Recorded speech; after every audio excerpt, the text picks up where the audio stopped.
Well, thank you guys for coming this morning. So I am Liz Cruz from IHS Markit, and you may have heard our name in relation to some other research that we've done alongside the OCP, looking at adoption of OCP designs and equipment by non-board entities. So kind of looking more at the non-hyperscale companies and what's happening with adoption there. And we presented that research in California earlier this year. And that's still available online if anybody would like it, so you can contact me. But today I'm here to talk about something a little bit broader, and that's data center energy efficiency, specifically in Europe. There's been a lot written about energy efficiency, but there's really a lack of quantifiable data that's looking in a more comprehensive manner at what's been done to address efficiency in data centers already and what's kind of planned for the future. So OCP commissioned IHS to do just that, and so we underwent a rigorous research process to address what's been done, what's happening, what is OCP's role in that going forward. And so I'm going to present those findings here to you today. I'll also, at the end, share some of our research from IHS on general market trends as well, to kind of provide some context for what we found in this specific study. And then Richard Petrie, the CTO from the London Internet Exchange, will present on kind of a case study, an example of a network upgrade that they did implementing some OCP technology and what that afforded them in terms of power and space savings as well. So let's go ahead and kick off here. So just quickly, let me tell you a little bit about the methodology for the study. So you see 4 bubbles here. The first one is basically our research practice at IHS has been tracking different product markets for data centers for 10 plus years. We track UPS, racks, rack PDU, compute, storage, containerized data centers, cloud and colocation services. And so in all of those conversations that we have on a daily basis, a team of a dozen analysts, we ask about energy efficiency. So we're constantly understanding how these specific markets are driven by energy efficiency considerations in data centers. Then, again, like I mentioned, we had already previously done a lot of work looking at adoption of OCP, and in some of that research had found that one of the main drivers for OCP adoption is the consideration for energy efficiency. So some background there. And then for this specific study, we went about interviewing data center equipment suppliers, so those suppliers of UPS, racks, PDUs, et cetera, compute, networking. And then also system integrators play an important role in kind of the story of energy efficiency. So interviewed a number of those, and then looking at end users and operators of data centers. So looking at large cloud and colocation providers, enterprises, and some research institutions to get a good understanding. And I'm going to go through each of the questions and the findings. And keep in mind, we've combined the operators and the suppliers' responses because there was similarity amongst them, which is great for a researcher, and because it becomes more powerful when you bring in the supplier perspective as well, because they represent hundreds of end users. So it'll be presented in that way. So let's go ahead and start. So for each of these slides, you'll see the question that we posed to the interviewee at the top. So for the first one, we asked, what recent improvements have you made to your data center's energy efficiency? And far and away, the most responses had to do with cooling. So those dark green bars there highlight the ones that are related to cooling in the data center. And you'll see the top response, 50% of respondents answered something that had to do with free air cooling. So that's air handlers, any kind of compressorless cooling technology was a huge thing that's already been done, already been implemented. And I'll kind of talk a little bit at the end, a little bit more about what we see from just general market perspective, tracking shipments of cooling equipment. The second one, at 40%, is installing containment panels. That's sort of so that's like brushes, blanking panels, chimneys, et cetera, really working to separate the hot and cold aisle airflow. And that's kind of a relatively low cost, low-hanging fruit for addressing cooling costs. And I would say it's surprising. Anytime I've heard of anyone addressing cooling or addressing efficiency in their data center, they start with managing the airflow. So this 40%, the fact that it's not number one, I think it's representing that new builds are already built with containment incorporated. This is really a retrofit situation. Third most common is increasing the server inlet temperature, and that's something that the EU Code of Conduct for Energy Efficiency and here, and then ASHRAE in the US have been pushing for many years, and I think it's something that's really starting to gain traction. And then obviously with OCP servers, they allow for higher inlet temperatures as well, in the up to 35 degrees Celsius, where we see most data centers running more in the 20 to 25 degree range. So that's a huge impact on electricity as well. Other improvements related to cooling, liquid heat sink cooling, so that's direct to chip, immersion cooling, and low heat lighting. So beyond cooling, the next most frequent improvement that was addressed is aimed at improving compute efficiency. So that's the light green ones there are the ones addressing compute efficiency. And so those include using OCP hardware, looking at the use of virtualized servers, matching compute requirements to server capacity, and increasing server density. So it kind of makes sense. Right now we're looking at cooling. That's the lowest hanging fruit, accounts for the most substantial amount of energy, and then moving from there to looking at servers, which are the ones doing the actual work. So how can we get the most out of the servers that we have? How can we really optimize the processing? So kind of this theme of first cooling, then compute is something that will follow throughout, and you'll see elsewhere as well. So next, we asked interviewees, what was the improvement in energy consumption? Once you made those adjustments to your data center, how much did you save in terms of electricity? So you'll see that the largest share of respondents, 33%, saved between 21 and 30% in energy savings once implementing these new improvements. And over there on the right, you'll see the top improvements cited, again, had to do with cooling. Obviously, cooling can account for up to half of your electricity costs. So doing things like changing out your cooling system to an air handler, or migrating to immersion cooling, or raising the room temperature will have a significant impact on your electricity costs. Other ones mentioned were the use of OCP servers, significantly reducing energy savings, switching to 12-volt server to reduce the number of voltages in a data center, and then increasing rack density, which if you're implementing some of the new liquid cooling technologies, having a more dense rack allows you to make use of that in a better fashion. So we asked what they plan to do, how much did that save them, and then what are you planning in the future? So over the next 2 years, what are you looking at doing to address energy efficiency in your data center? And the two, you'll see that the two most frequently commented ones were heat energy reuse and liquid heat sink cooling.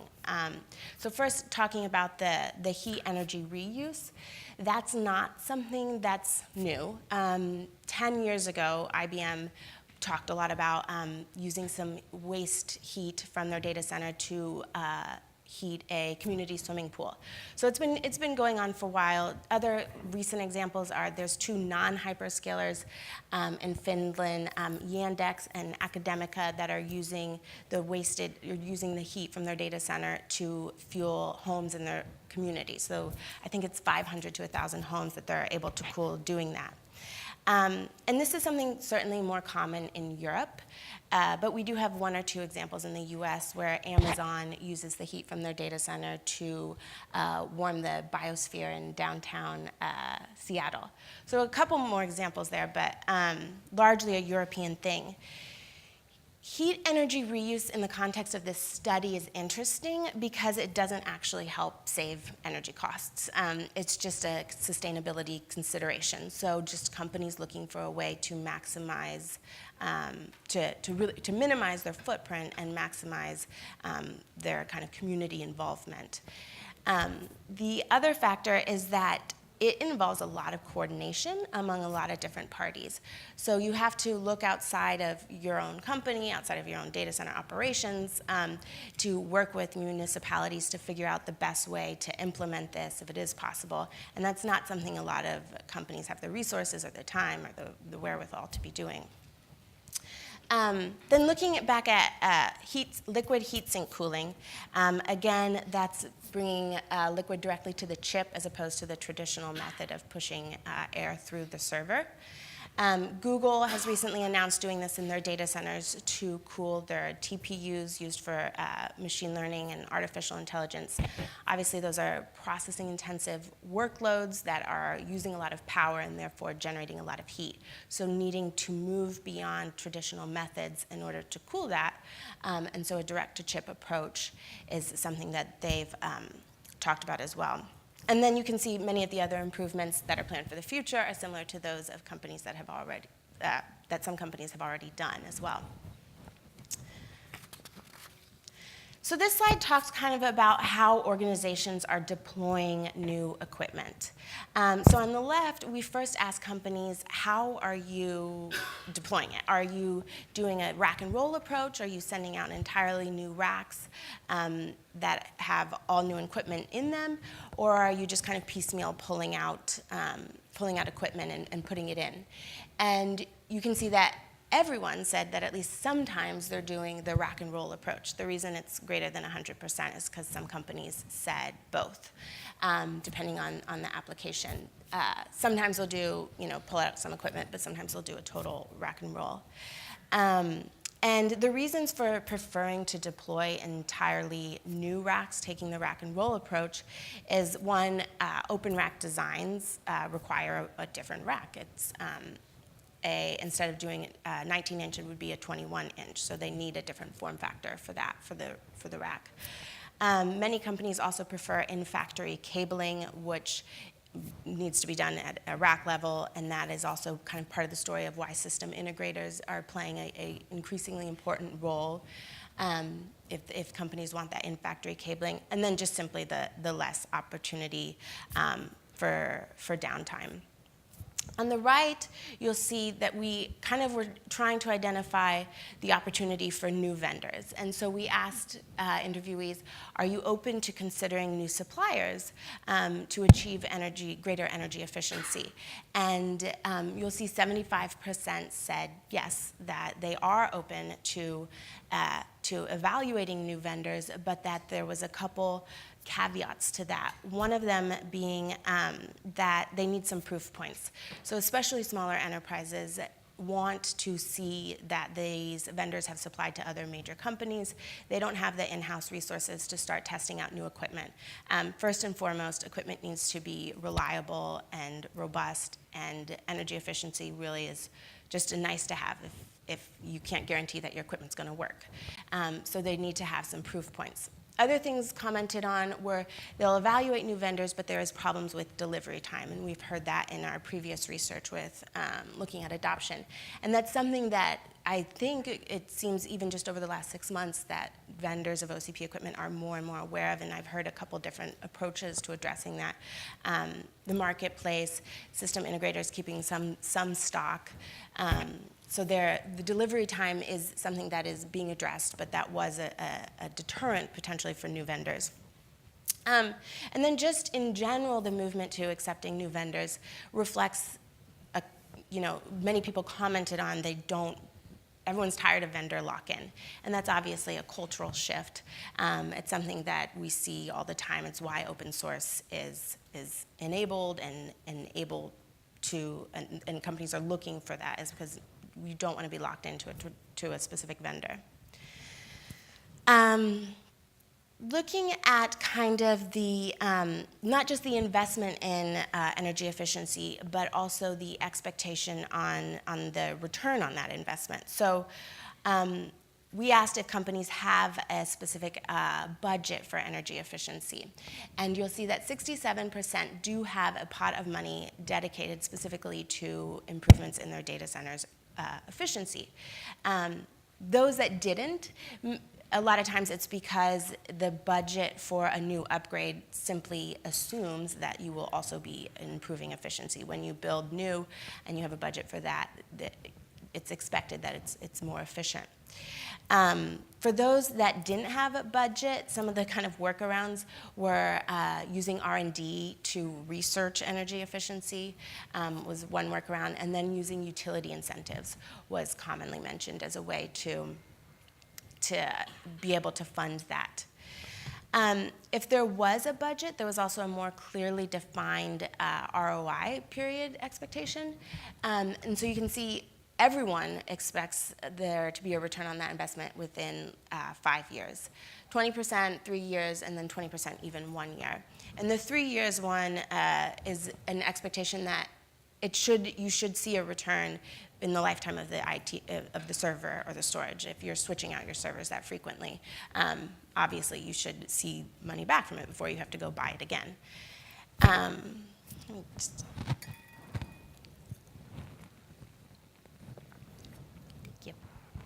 So this next slide touches on investment, kind of the financial side as well, when you look at the drivers.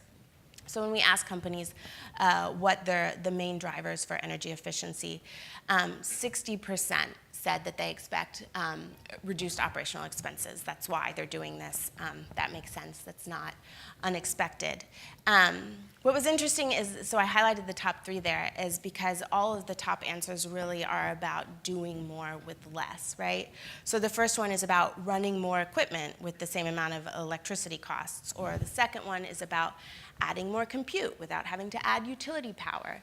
And then the third one is kind of maximizing your footprint. So going taller or wider with racks or denser with racks so that you don't have to build out your data center. And it's nice to see, a full 30% did say the social responsibility aspect, it's the right thing to do. One guy said that his coworker was just too good a guy not to try and be more efficient. Other ones, regulatory compliance was surprisingly low, and we'll kind of address that on another slide. Building a new data center, that's really just saying if you're already building a data center, you might as well be more energy efficient. Market positioning, some companies use it as a tool for promoting themselves. It's good publicity.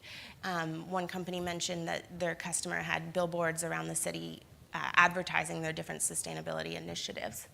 And then reuse of energy, we've talked about a couple times. And I just want to touch back on that second one. So maximizing the DC power available, that was mentioned a lot in regards to telco central offices. So they already they're converting these into data centers, and they have a certain amount of power, and they want to avoid having to get more utility power. So trying to use that power as efficiently as possible is a big driver. And then also just maximizing utility power in big cities. That's always a limiting factor, is how much power you have in the city.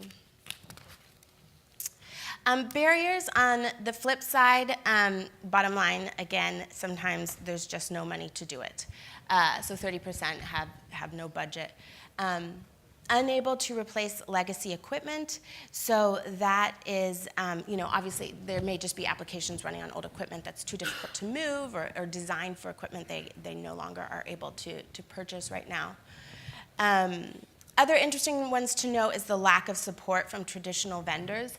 And so that's kind of, that unfortunate vendor lock-in that does still exist where, like maybe a large colocation provider has a global relationship with a, major traditional vendor, and that company just hasn't moved along in differentiating their products in terms of energy efficiency. So, they may want to go with some radical new cooling technology in one data center, but they've got a broader corporation that they've got to work within. The remaining ones are fairly self-explanatory. The involving multiple stakeholders, that's specific to the heat energy reuse. Risk with new equipment and new suppliers, kind of referring back to need some proof points, basically. Upgrading skills to operate new equipment, there's training involved, and that's hard if you have a limited staff resource.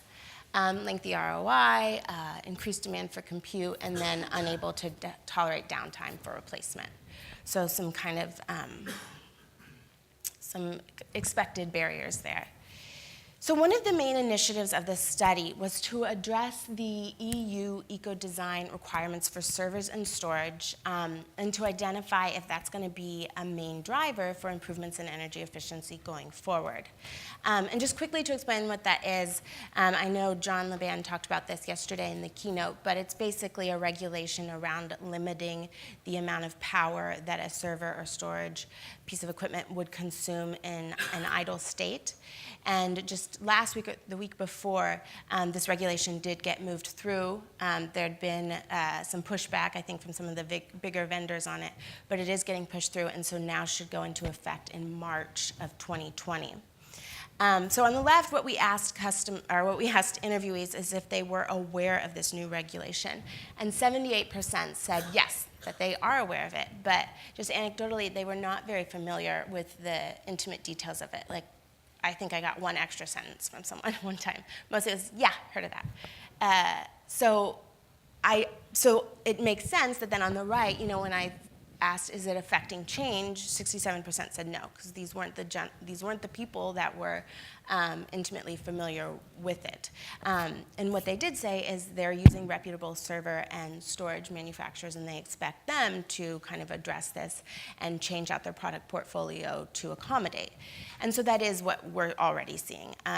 So if you look at HPE, they're already reducing SKUs.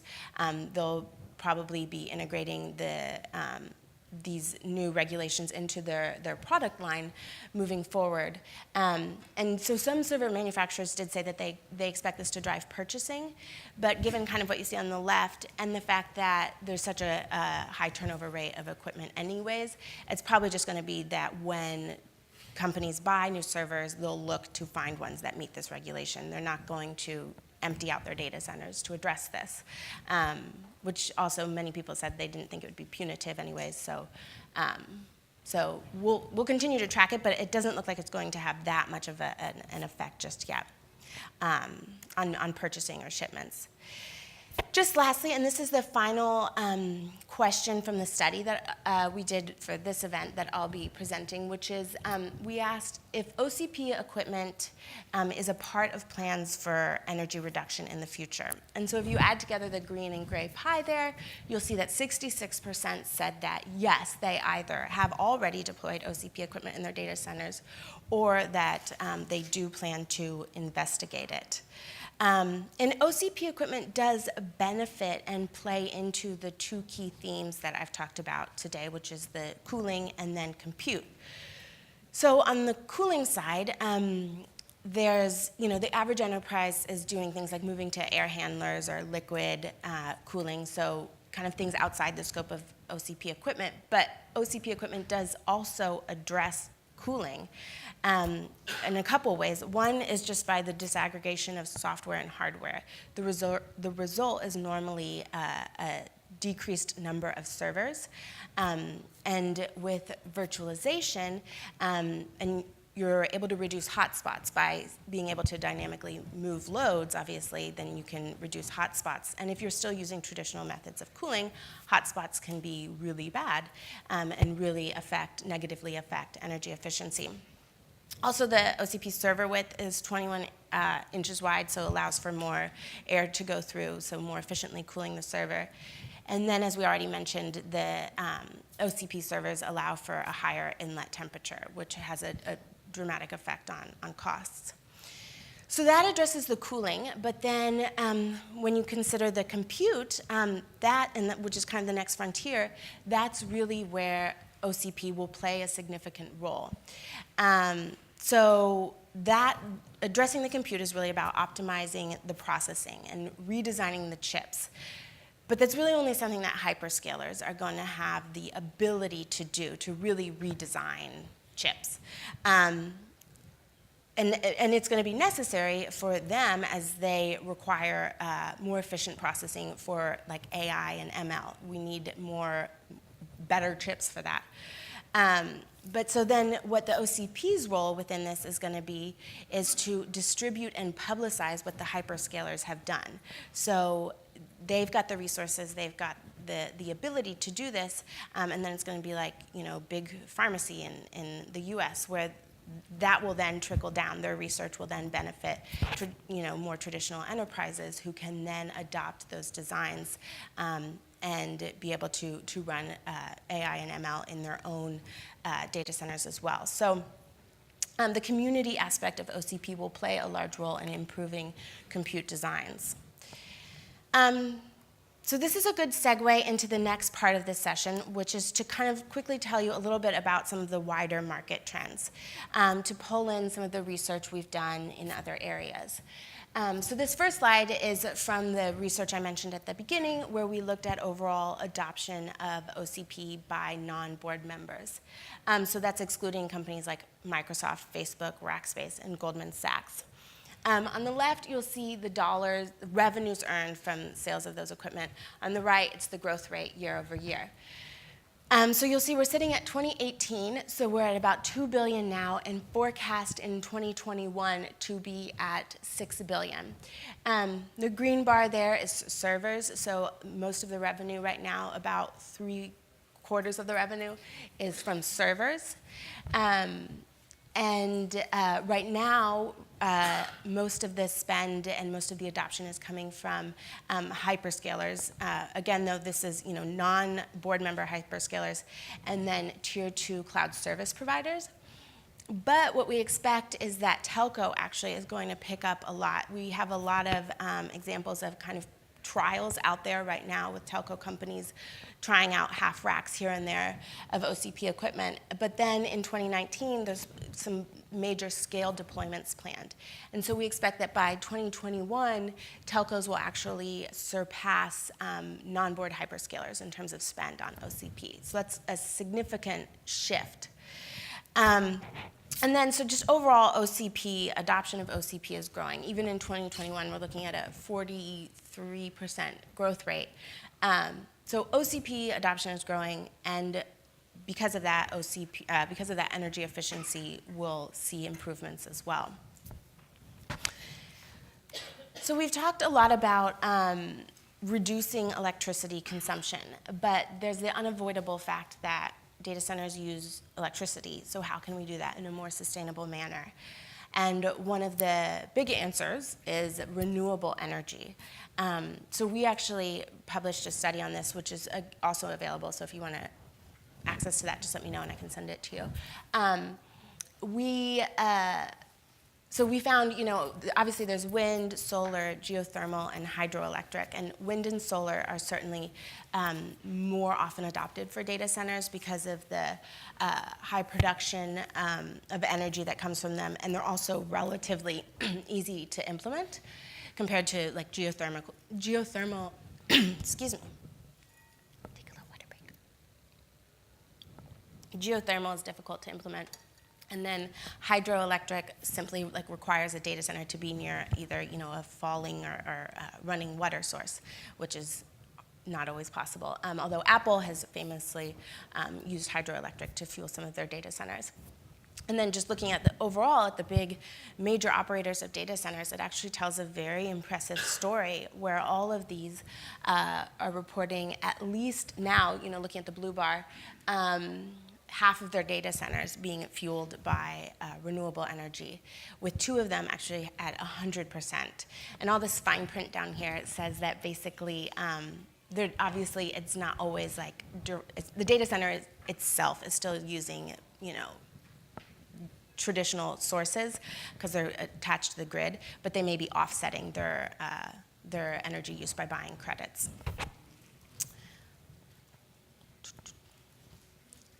So just lastly, taking a look at our cooling research. So this is something we track, we track all types of cooling, segment it by heat rejection methodology, and there's 4 types there: direct expansion, chilled water, evaporative air side, and liquid immersion. And you can see direct expansion and chilled water, the traditional methods are flat. The forecast for them is flat, versus evaporative air side, which is free cooling, liquid immersion have high growth rates projected. And so that we're seeing it on shipments when we look at the total market and we talk to the companies like Vertiv, Eaton, Schneider, we're seeing shipments of those increase. This is kind of from a different perspective on the supply side.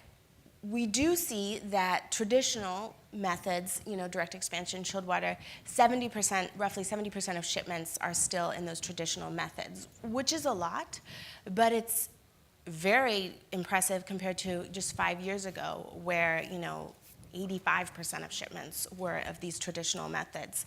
So, we saw on the study, the energy efficiency study, that people are moving to different types of cooling, and it's really happening, which is, I'd say 5 years ago, nobody really believed that it would. A lot of that remaining 30% is mostly air handlers. Liquid immersion is still a very small portion, but air handlers are a growing segment, and it's being used by very large data center providers like co-locations are using air handlers where possible. So let me just kind of wrap up here. The 3 big takeaways. Energy efficiency is a fundamental part of data center design. It's a consideration in expansions, retrofits, new builds. It's important. And today it's about cooling. Tomorrow it's going to be about compute. And then adoption of OCP will aid in both of these. And it's growing. So as we see OCP grow from 2 billion today to 6 billion in 2021, threefold increase in almost as many years, it's going to drive energy efficiency. So that's the end of the market overview and the findings from this study. And so should we stop for questions? Or let's wait for questions till the end. I want to make sure. So Richard will come up and present on their network upgrade. And let me get out of your way here. And then we can address questions at the end. Do you want this? Yeah, I'll take it. There you go. Thanks, Liz, and morning, everyone. So, it's very pleased for IHS to pick Links as a case study for this, as we went through an investment in OCP technology. I'm going to go through some of the goals and then talk a little bit about how our network has benefited in relation to energy efficiency. I'm actually presenting, I think, 11 o'clock on the networking track, a little bit more detail about the Internet Exchange and what we've done. So by all means, come along to that as well a little bit later in the day.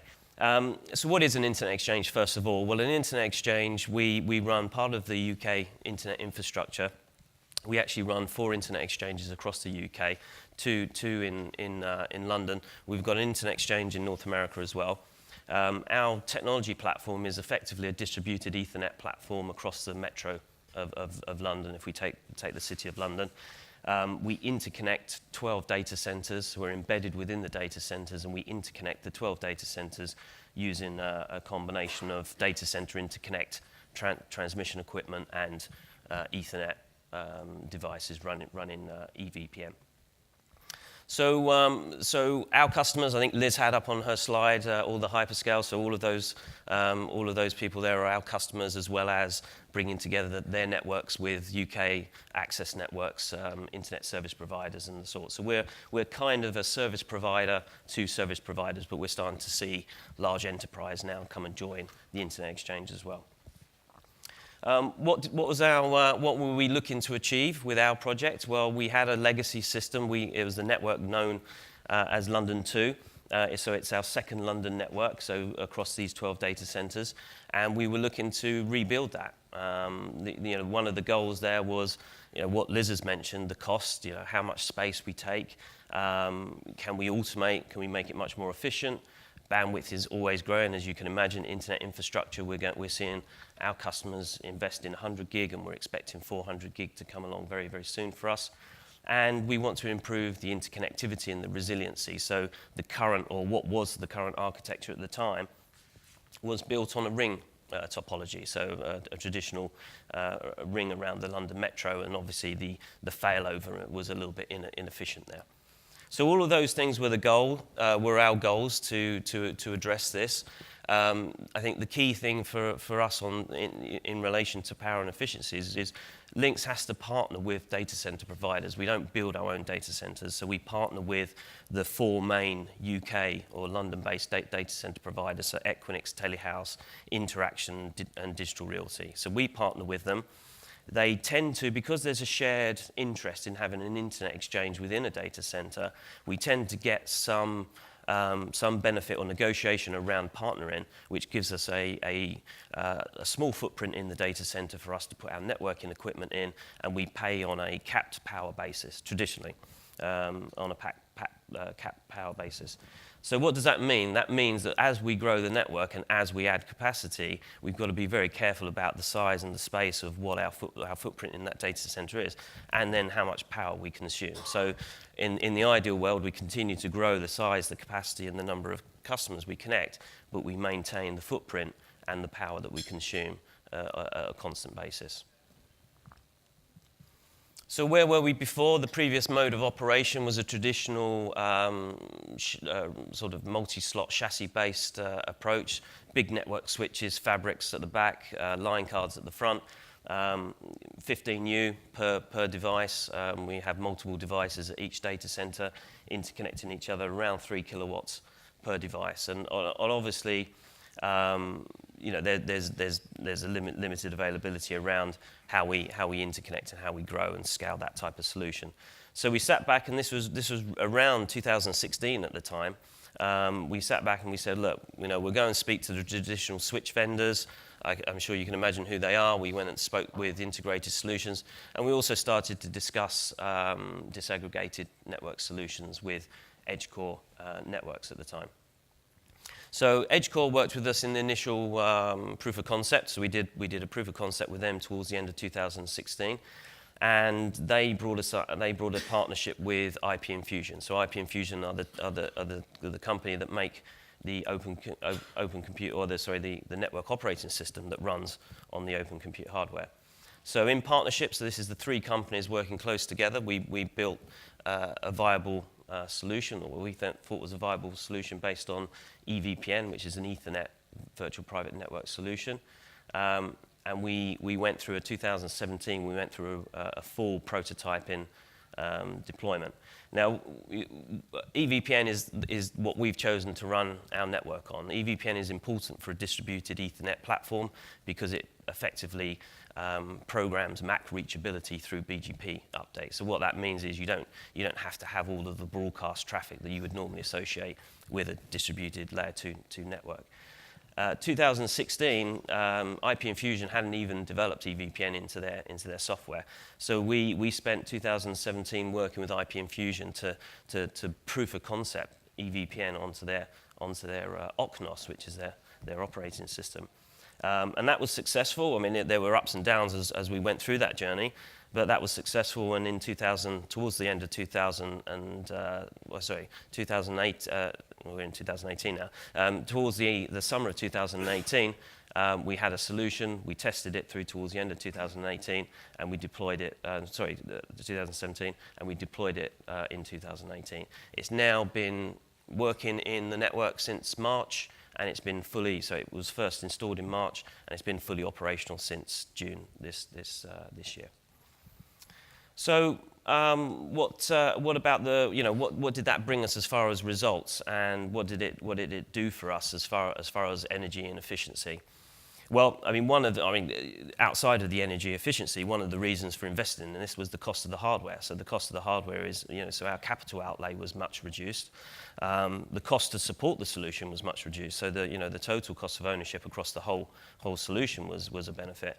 But actually, relating to what we saw Liz present on today, we're seeing around 40% reduction in our energy consumption from what we would have modeled on a more traditional Ethernet switch deployment, and 50% saving on space. And for us, as I said at the beginning, the space saving is critical. So we're very conscious of the type of space we take within the partnership data centers. I'm very conscious of the power that we consume. So we are seeing our customers now move to 100 gigs. We have many customers that connect at 1 and 10 gig, but we're now seeing, I mean, you can imagine from those hyperscales, customers, they connect at 100 gig, multiple 100 gigs, and some are moving to, or will be testing and moving to 400 gig as well. We've built fully automated, so part of the reason for going down this route was to make sure we picked a partner that could be automated so that it had programmability. We deploy an automation configuration system for deployment of services.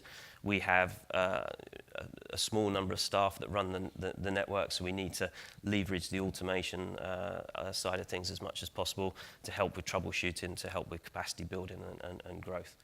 And you know what I think, you know, what is next. I think where we see this going is it's really sort of given us the opportunity. So this London 2 network deployment has sort of given us the opportunity to sort of understand the open compute advantages.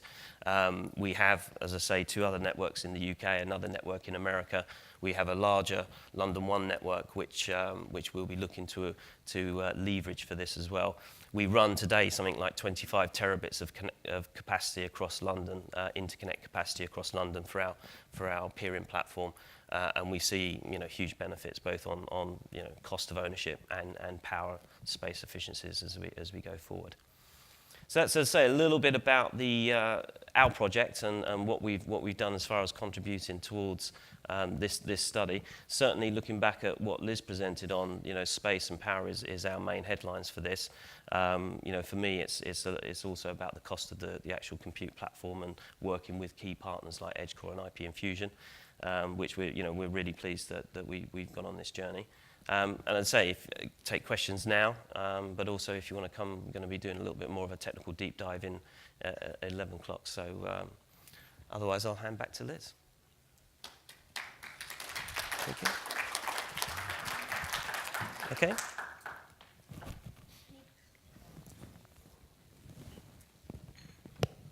Jump the gun on this. Any questions for Richard or for myself on the study and any other research that IHS has or that I presented here? Yes. Thank you both for the presentation today. I was wondering about the study. Maybe you mentioned it, but I missed it. Could you give me a kind of an idea of your interviewers, like how much percent was colocation, enterprise, also geographical location? You mentioned Europe, but was it based like in the UK or Netherlands? Like to have an understanding of the idea. That's a great question. So all of the interviewees were Europe. We did try and stick to Europe. And especially for the study I presented with all the percentage of respondents, that's specifically based on interviews with companies in Europe. And the final slides I'm just saying were across, you know, Americas, EMEA, Asia. So all of those were Europe. I would say a lot were UK, Germany based. I could go and pull numbers if you want to give me your card and I could email you. But For example, the Scandinavia, the Nordics were included, especially with the heat reviews related questions. Also interesting to understand with the compute because usually collocations cannot really say anything about the computational part of it, the servers or so on. So I would just like to understand, was it like with the use case you just presented, were they also end users that they actually were able to have control over the IT equipment, so they can go through improvements that they are related to IT, like visualization, visualization, things like that, or change servers. This is, I would just like to understand a bit of the IT, just to understand why some of the answers were like that. If it happens, then it kind of reinforces what I had in mind. yes, yeah, absolutely. And we did run it, and obviously co-location providers have a limited, they can only, you know, answer up to a certain degree, right? So they were a smaller portion of on the operator side. Yes, there were some companies from the Nordics that we did interview as well. So a lot of the, again, free air cooling is obviously a big piece of that. Cloud providers were big, both cloud to enterprise and cloud to consumer. That was a large section of it. Enterprises, I would say probably 30 to 40% of the operators were more on the traditional enterprise side. So yeah, small colo actually, decent, and then the rest split between cloud and enterprises. So yeah, but I can look. I should be able to easily answer that for you. So yeah, absolutely, I'll do that. Yeah, thank you for the question. Anyone else? Okay, great. Well, thank you all for coming and listening in. Thank you.